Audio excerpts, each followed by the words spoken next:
Yes, ready, start. It is obvious that one of the major problems we have to face is unemployment.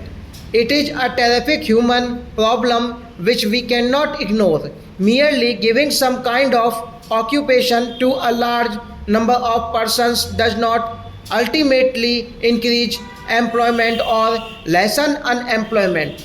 We delude ourselves if we think so. As honorable member of this house remarked, outside the house, I believe that a good method of giving employment to a large number of people would be by abolishing the railways. In that event, there will probably be some kind of hand carts if many people will be pushing them, some no doubt will be sitting in them. That would be a completely wrong approach to this problem. Employment comes through newer and more effective means of wealth production. The whole experience of the past 200 years shows that it comes with the growth of technological methods. It is true that technological growth often leads to human misery, but precautions can be taken.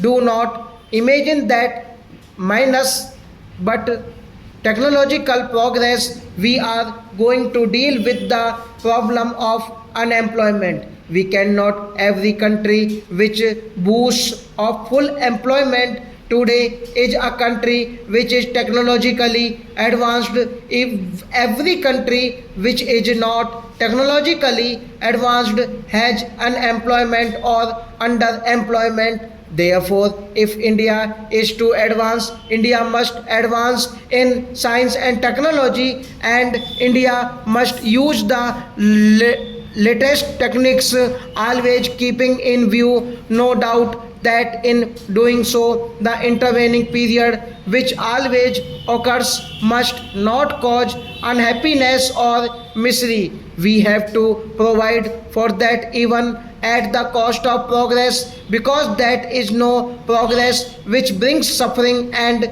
misery in its train. Now we have been planning more or less methodically for the last 7 years or so. We have tried to plan.